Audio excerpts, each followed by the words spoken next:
अगे वधे हुण असीं तुहानूं दस रहे हैं कि लाहौर दे विच नौजवान के कतल बारे अहम इंकशाफात सामने आ गए। मकतूल अहमद जावेद दी अब्दुल्ला ते अबू बकर दे नाल एक पार्टी विच लड़ाई हुई।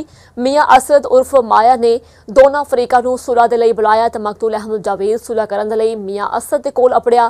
गलबात दे दौरान मुलजम अबू बकर ते अहमद जावेद ने गोलियां चला दित्तियां और मुलजमान दी फायरिंग नाल मियाँ असद दा ड्राइवर भी शदीद जख्मी होया। तुहानूं नाज़रीन अपडेट कर रहे हैं कि लाहौर दे विच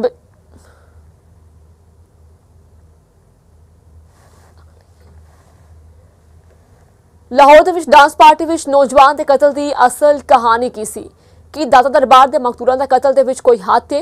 कुड़ी के मामले ते लड़ाई थी ड्रामाई सुलह तो बाद कतल की अंदरूनी कहानी सन न्यूज़ से और मकतूल अहमद जावेद दी अब्दुल्ला ते अबू बकर नाल पार्टी विच कुड़ी दे नाल दोस्ती के मामले ते लड़ाई हुई। दाता दरबार के मतवली मियाँ हामिद ते पुत्र असद ने फरीकैन नूं सुलह दे लई बुलाया और सुलह लई बैठक मियाँ असद उर्फ माया के घर कुड़ी की मौजूदगी दे विच हुई। मियाँ असद उर्फ माया अहमद जावेद अबू बकर ते अब्दुल्ला दा मुश्तरका यार भी सी और कातिल दाता दरबार दे मतवली दा पुत्र सी और कातिल अबू बकर है जो मशहूर असलाहा डीलर दा भांजा है। और गलबात के दौरान मुलजम अबू बकर ते अहमद जावेद ने गोलियां चला दित्तियां और मुलजमान ने दाता दरबार दे मतौली के पुत्र के गार्डां ते भी गोली चलाई और मुलजमान के फायरिंग नाल मियाँ असद दा जो कि ड्राइवर भी शदीद जख्मी होया और दाता दरबार के मतौली के पुत्र ने एक मकतूल के वालद नूं इतला दी और मियाँ असद ने मियाँ आदिल रशीद जख्मियां नूं अस्पताल लैके अपने और पुलिस ने तफ्तीश दाता दरबार के मतौली के पुत्र नूं कई घंटे तहवील दे विच रखिया। और वाकई के बारे मजीद दस रहे ने मलिक मुश्ताक जी। मलिक मुश्ताक अपडेट करियो। औरतां दे चक्कर ते नशियां दे विच पै के अजकल दे मुंडे जिहड़ियां पार्टियां करदे ने वो पार्टियां अक्सर अजीब किस्म का रूप धार लैंदियां ने ते बाद तो मौत के मूँह तक लै जांदियां ने।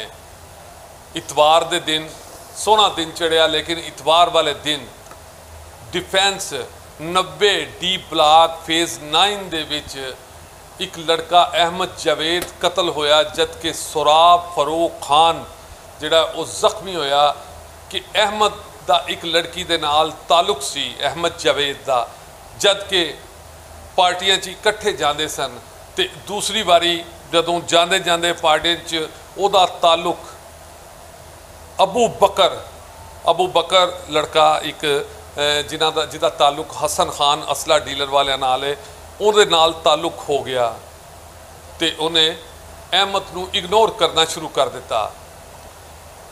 ये गल इन्हां दोवां दी आपस च उस कुड़ी तो वधदी रही ते दिल च खलश पैदा होंदी रही। इन्हां दोवां दी खलश नूं मुकाण लई मियाँ असद हामद उर्फ मियाँ माया जो कि मियाँ विकी दा छोटा भाई है उन्हें सोचा कि इन्हां दोवां दी खलश लड़ाई मिटाई जाए। मिटाण वास्ते उन्हां दोवां नूं बुलाया एक पार्टी अरेंज की दोवां नूं बिठाया कि अपनी खलश दूर करो गल्लां बातां नाल बेहतर तरीका सी।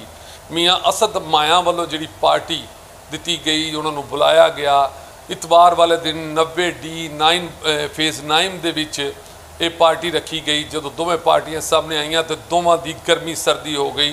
कुछ पुरानियां गल्लां कुछ सुते हुए दुखड़े जागे ते जिदे विच अहमद जावेद कतल हो गया और दस्या जाता है कि अब्दुल्ला ते अबू बकर अंदर मौजूद सन जिन्हां ने अहमद जावेद नूं गोलियां मार के कतल किया और कतल करन तो बाद जदों बाहर निकलते पे सन तो बाहर सोराब फरूक खान जिहड़ा कि मियाँ माए का ड्राइवर सी नाल बॉडीगार्ड सी उत्थे मौजूद सी ते उन्होंने भी गोलियां मार दित्तियां गईयां। देखा गया कि शायद ये बॉडीगार्ड साडे ते हमला करेगा तो उन्होंने भी गोलियां मार दित्तियां गईयां।